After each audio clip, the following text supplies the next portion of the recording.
बिस्मिल्लाहिर्रहमानिर्रहीम।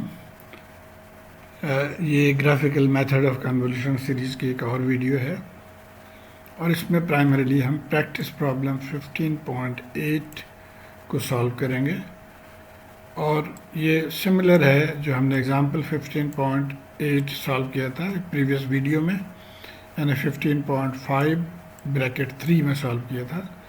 तो इस वीडियो को देखने से पहले मैं आपको रिकमेंड करूँगा कि 15.53 को आप पहले देख लें। उसमें थोड़े से डिटेल में मैंने समझाया हुआ है, जहाँ पे हम कुछ चीज़ें स्किप कर जाएंगे।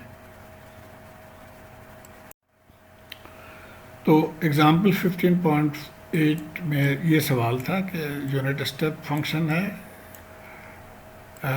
Applied to the input of the system impulse response H T है, ये इस तरह से दिया हुआ है और हमने वो आउटपुट मालूम करना है x T convolution H T. वहाँ पे अब ये हमने क्या किया कि इसको प्लॉट कर लिया। एक्स टी जो है यू टी के बराबर है, तो हमने इस तरह से इसको प्लॉट कर लिया और ये जो सिग्नल है एच टी, इसके प्लॉट इस तरह से है। अब यहाँ मैं फिर एम्फसाइज करूँगा कि ये मैंने इससे पिछले वाले वीडियो में इसके डिटेल्स मैंने शेयर किया हुआ है और मेरे सर्किट्स के जो लेक्चर्स हैं उसमें भी आप इसको देख सकते हैं। तो बहरहाल आई एम श्योर कि अब तक आप इसको सॉल्व कर सकेंगे कि ये यहाँ से ये कैसे बना।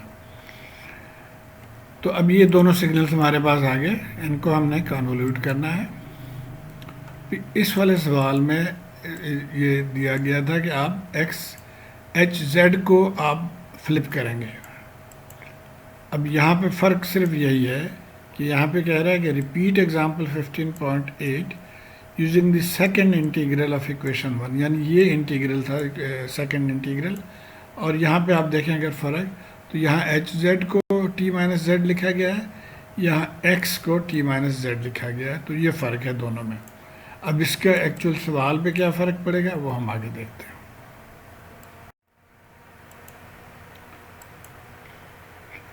तो सबसे पहले, जैसे कि मैंने पहले भी आपको बताया हुआ, ये आपने जहन में रखना है कि सबसे पहले आपने स्केल को चेंज करना है, इसको लैम्डा या जेड स्केल में लेके आना है। तो हमने स्केल चेंज कर दिया। देखिए पहले वहाँ पे टी था, इसको हमने जेड कर दिया और इसी तरह वेरिएबल नेम जो है वो एक्स टी को हमने एक्स जेड कर दिया और एच टी को एच जेड कर दिया। अब आ जाएं दूसरे स्टेप पे, flip one of the signals around zero. अब हमारे केस में चूंकि वो कह रहा है कि एक्स को आपने फ्लिप करना है, तो हमने इस वाले को फ्लिप करना है अराउंड ज़ीरो। तो वो देखिए कोई इस तरह से हो जाएगा, यानी ज़ीरो एक्सिस पे हमने इसको इधर इधर फोल्ड कर दिया जैसे। तो ये हमने फोल्ड कर दिया इसको और जाहिर है इसका नाम भी अब चेंज हो जाएगा। अब ये हो जाएगा एक्स माइनस जी।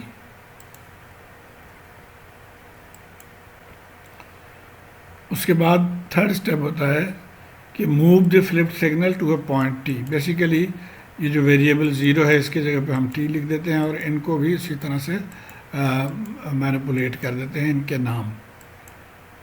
तो हमने ये वेरिएबल टी कर दिया, ज़ीरो के जगह पे टी आ गया, तो -1 के जगह पे टी -1 आ जाएगा और यहाँ पे टी -2 और इसका नाम भी एक्स माइनस जेड से हो जाएगा एक्स टी माइनस जेड। तो अब आगे हमने ये करना है कि इस सिग्नल को मूव करना है इस तरफ, इसके करीब लाना है एच जेड के करीब। तो आइए हम देखते हैं आगे। तो अब इसके बाद हमने पहला काम ये करना है कि अब इसको हम पुश करके इसके बहुत करीब लेके आएंगे, लेकिन ये ओवरलैप से पहले, यानी ये देखिए ये ज़ीरो एक्सिस है, तो इससे ज़रा सा पहले हम आके रुक जाएंगे। तो अब हम इसको ये कह सकते हैं कि जो मूवमेंट ऑफ टी है वो लेस देन ज़ीरो तक है, यानी ये टी इसको हम मूव करके लेकर आए लेस देन ज़ीरो तक। अब हमें पता है ये जो वाई आउटपुट मालूम करने के लिए हमें इंटीग्रेट करना होता है और ये दोनों सिग्नल को मल्टीप्लाई करना होता है।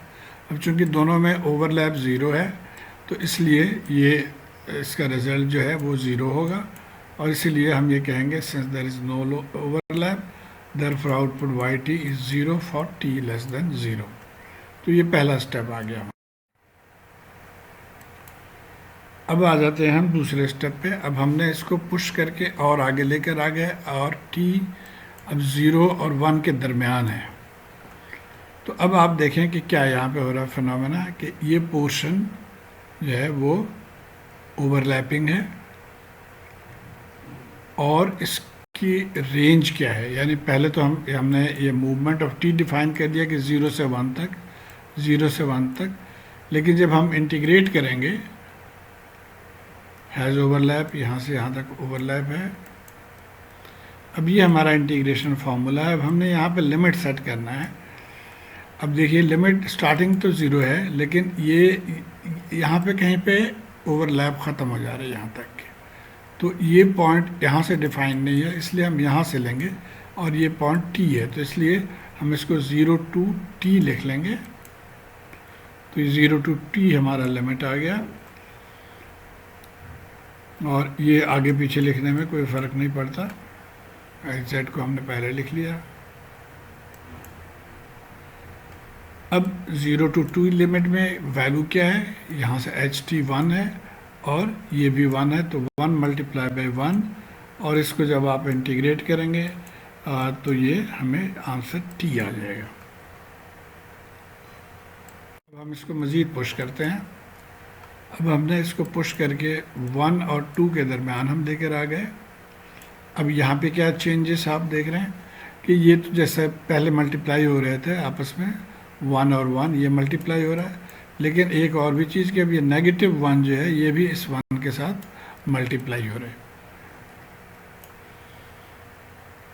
और टोटल हमारे लिमिट कहाँ से कहाँ तक है, हम मूव कर रहे हैं। एक तो 1 to 2 के दरमियान, टी को 1 to 2 के दरमियान हम मूव कर रहे हैं। तो चलें हम यहाँ लिख लेते हैं इसको कि for movement T is between 1 and 2, और उसके बाद हैज़ 2 ओवरलैप्स। देखिए कौन कौन से ओवरलैप्स हैं, ये वाला ओवरलैप आ गया और ये ओवरलैप आ गया। ये हमारा ओरिजिनल फार्मूला है। अब इसको हमने कहाँ तक लेके जाना है, 0 से t, बिकॉज आप देखिए यहाँ से शुरू हो रहा है और इस पॉइंट तक ये हम इंटीग्रेट कर रहे हैं, तो इसलिए हमारा लिमिट 0 to t आ गया। और अब इसको देखिए कि जो पहला हिस्सा है वो कहाँ से कहाँ तक जा रहा है। देखिए यहाँ पे इसकी कोई वैल्यू डिफाइंड नहीं है, लेकिन यहाँ पे ये बड़ा क्लियर है कि स्टार्ट 0 से हो रहा है और एंड 1 पे हो रहा है। तो इस फर्स्ट पार्ट के जो लिमिट है वो 0 और 1 हो जाएगा। और इसी तरह आप ये सेकंड पार्ट को देखिए, यहाँ से क्लियर है कि ये 1 से स्टार्ट है, लेकिन यहाँ पे नहीं पता चल रहा है कि क्या है, तो उसके लिए हम t लेंगे। तो एक लिमिट हो गया 0 से 1 और दूसरा 1 से t। तो आइए इसको देखते हैं कि अब इस तरह से हमने कर लिया 0 से 1 और 1 to t। अब 0 to 1 में यानी इसमें क्या मल्टीप्लाई हो रहा है, +1 मल्टीप्लाई बाई +1, और दूसरे हिस्से में क्या हो रहा है कि -1 मल्टीप्लाई बाई +1। तो ये आ गया हमारे पास। अब इसको हम सॉल्व कर लेते हैं। इंटीग्रल z आ गया यहाँ पे, इंटीग्रल -z आ गया। ये दोनों लिमिट्स हमने यहाँ पे पुट कर दिया। तो अब ये हमारे पास आ गया फंक्शन 1 - t - 1, जो कि इक्वल है 2 - t के। अब आखिर में चलते हैं, इसको मज़ीद पुश करते हैं। t अब बियॉन्ड 2 हमने इसको पुश कर दिया। तो यहाँ पे भी आप देखें ओवरलैप इस पोर्शन में हो रहा है, ये कंप्लीट ओवरलैप है। इसी तरह ये भी कंप्लीट ओवरलैप है, और ये जो आगे चला गया इस पोर्शन में ओवरलैप नहीं है। यहाँ पे तो है, लेकिन यहाँ पे सिग्नल 0 है। तो अब हमारा रेंज क्या हो गया, t > 2। उसके बाद इंटीग्रल रेंज क्या हो गया, अब देखें ये बड़े बड़े बहुत क्लियर है। ये इन दोनों में 0 to 1 इसका रेंज है, और इसका रेंज 1 to 2 है। इसे आगे चूँकि 0 है, यानी 2 to t में आउटपुट 0 है, तो इसको आप लिखें ना लिखें कोई फ़र्क नहीं पड़ता। बहरहाल हमारे जो फार्मूला यही है, इंटीग्रेशन का रेंज हम 0 to t ही लिखेंगे, क्योंकि यहाँ से लेके यहाँ तक हमारा सिग्नल है 0 से t। और अब हम 0 to 1 लिख लिया हमने। 0 to 1 इसमें क्या है, ये +1 है, +1 है। और 1 to 2 में क्या है, -1 और +1 है, -1 +1। और 2 to t में ये 0 है, तो इसको लिखे ना लिखे कोई फ़र्क नहीं पड़ता। अब आपने इसको इंटीग्रेट कर लिया, z आ गया, यहाँ पे -z, ये दोनों वैल्यूज़ यहाँ अगर हम पुट कर देते हैं तो हमें ये आंसर आ गया 1 - 2 - 1, जो कि एक्चुअली 0 के बराबर है। तो ये 0 हो गया इसका आंसर। अब आइए हम समराइज़ करते हैं। ये बिल्कुल उसी तरह है जिस तरह हमने 15.4 प्रॉब्लम जो पिछले वीडियो में, यही आंसर है एग्जैक्टली। यानी t 0 पे आउटपुट 0 है, बिटवीन 0 एंड 1 आउटपुट t है, 1 to 2 आउटपुट 2 - t है, और t 2 पे आउटपुट 0 है। अब इसको हम प्लॉट करते हैं। 0 से पहले 0 है, तो ये 0 से पहले 0 है। बिटवीन 0 एंड 1, यानी बिटवीन 0 एंड 1, ये t है, जिसका मतलब है ये पॉजिटिव स्लोप है और स्लोप 1 है। तो हम इस तरह से 1/1 के ये लाइन ड्रॉ कर लेंगे।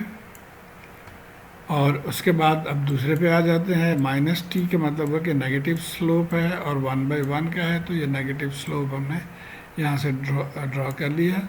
और ये 2 आपको याद होगा कि ये लाइन इंटरसेप्ट कहलाता है। तो अगर आप इसको आगे एक्सटेंड कर देंगे तो ये 2 पॉइंट पे ये टच करेगा। तो इसका मतलब है कि ये लाइन जो है ये 2 - t को रिप्रेजेंट कर रही है लाइन।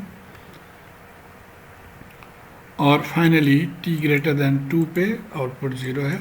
तो यही रिजल्ट जो हमने पिछले सवाल में हासिल किया था, एग्जैक्टली वही रिजल्ट है। और इससे साबित हुआ कि आप चाहे x कन्वोल्यूशन h करें या h कन्वोल्यूशन x करें, रिज़ल्ट में कोई फ़र्क नहीं पड़ता। शुक्रिया।